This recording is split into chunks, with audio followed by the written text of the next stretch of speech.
Halo April, Halo, ya saya Gopur, ya. ya dari kelompok kelompok 1 Peleton 6. Jadi hari ini kita itu lagi wawancara nih, mau nanya-nanya tentang bela negara ke April. Iya, boleh. Boleh perkenalan dulu April dari sekolah apa gitu? Oh ya, boleh. Untuk perkenalan awal ya. Nama saya Aprilia Haryantiningsih, biasa dipanggil April. Saya mahasiswa aktif semester 7 dari Sastra Inggris, asal kampus dari IPB Cirebon, Institut Prima Bangsa. Oke, bagus sekali April ya. Jadi Iya. kita santai aja ya. Jadi jawab sesuai pengetahuan April aja. April pribadi, tentang cinta tanah air itu seperti menjaga dan melestarikan budaya Indonesia sendiri ya. Untuk April pribadi, biasanya April itu melestarikan budaya dengan cara mengisi di acara puncak seperti nari topeng gitu. Ya, itu bentuk cinta tanah air bagi April sendiri sih, Pak. Ya.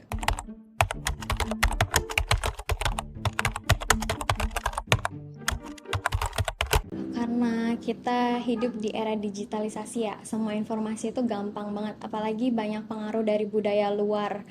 Itu nggak bikin kita tuh kayak merasa dapat impact dari banyak hal dari luar gitu.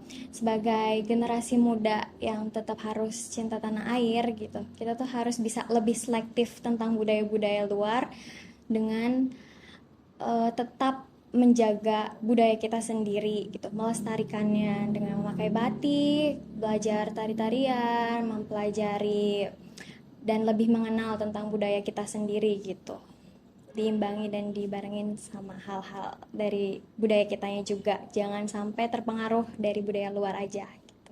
Baik.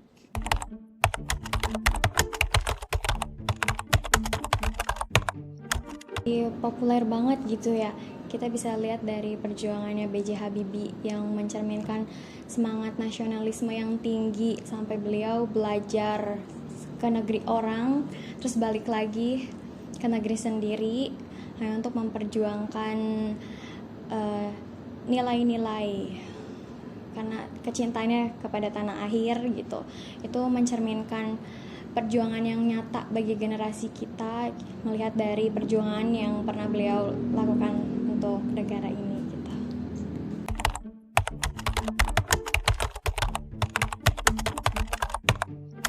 Sebetulnya udah ya, dari kampus April pun sudah ada pengenalan tentang wawasan kebangsaan dan pendidikan Pancasila.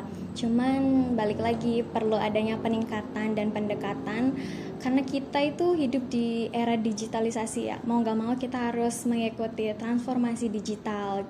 Kita bisa menggunakan platform media sosial untuk lebih kreatif dan lebih bisa memasarkan budaya kita tuh dengan cara yang luas, memanfaatkan dengan media tersebut. Jadi mahasiswa tuh cinta tanah airnya ya bisa lebih kreatif dan lebih digital gitu.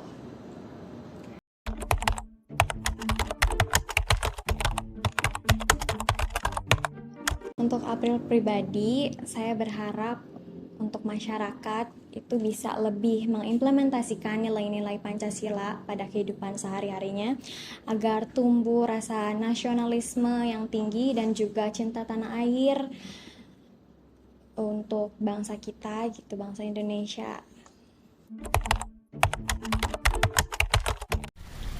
Assalamualaikum warahmatullahi wabarakatuh. Perkenalkan, saya Ilham Maulana Hakim, salah satu perwakilan dari Peleton 6 Kelompok 1. Nah, dalam kesempatan kali ini saya akan mewawancarai salah satu narasumber dalam rangka pemenuhan terhadap tugas bela negara. Nah, sebelum saya melakukan wawancara, alangkah lebih baiknya kita berkenalan dulu dengan profil dari narasumber kita. Ini dengan Bapak siapa? Bapak Iwan. Bapak Iwan sekarang profesinya sebagai apa nih Pak kesibukannya? OB, Office Boy di Oke. Bapelit Bangda. Oke. Nah ini pekerjaannya berarti sehari-hari memang hanya di sini aja? Ya betul, Lingkup Kota Cirebon aja gitu. Oke. Nah, Pak, jadi kan kita ini sedang ada tugas untuk mencari tahu kira-kira pemahaman bela negara dalam unsur masyarakat itu seperti apa. Nah, ini kami ada pertanyaan.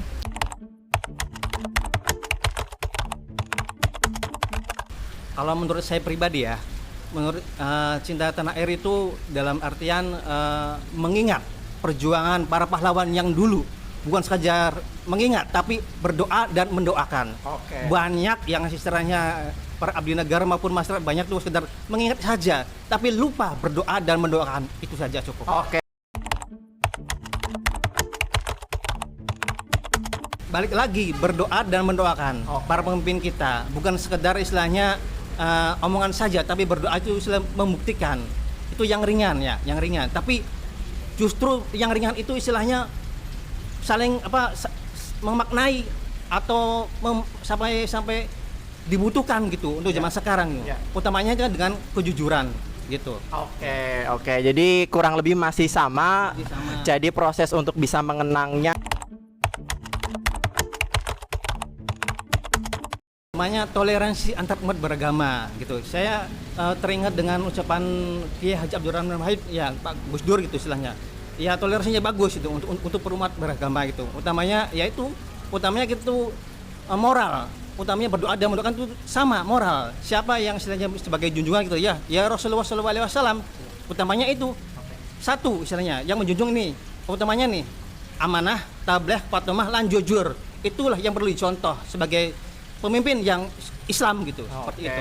Jadi selain toleransi tadi adalah kita bisa berperilaku yang baik seperti Rasulullah kalau gitu ya Pak ya. Pasti. Kebetulan kami ini para ASN yang sedang melakukan latsar. Jadi kalau kami sendiri peran kami dalam bela negara adalah misalnya memberikan pelayanan yang maksimal nih Pak untuk masyarakat. Nah kalau di generasinya Pak Iwan nih kira-kira nih Pak gitu yang secara usia juga lebih senior daripada saya. Awali dengan kejujuran, utamanya seperti itu. Kalau misalnya awali dengan kebohongan, ntar kedepannya dibiasakan ntar juga bohong. Tapi dengan kejujuran, semangat istilahnya yang menjadi patokan Rasulullah SAW, yaitu mesti salah satunya tuh jujur, sifat Rasulullah gitu. Ya. Gitu. Oke.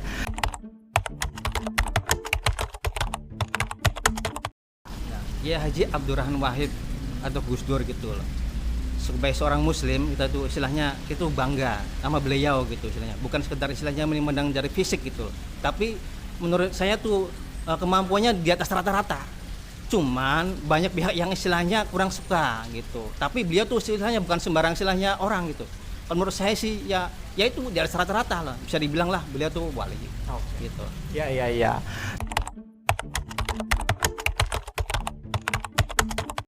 Oh sangat penting, utamanya moral gitu, etika, gitu, adab. Nah makanya kita tuh sebagai seorang muslim tuh mesti punya tujuan seperti Rasulullah SAW, bukan sekedar istilahnya suka atau mengidolakan atau mentelajani, tapi dibuktikan dengan adanya 4 sifat beliau nih, amanah, tabligh, fatonah, lan jujur. Udah itu aja.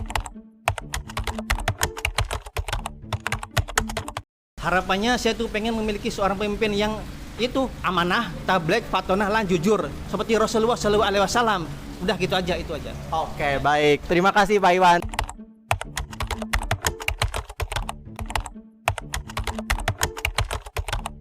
Nama saya Sri Ilapim SP, PNS di SMA Negeri 2 Cirebon.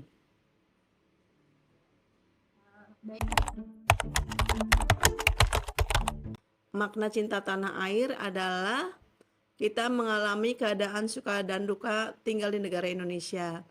Kita harus menjalaninya dengan tabah dan ikhlas.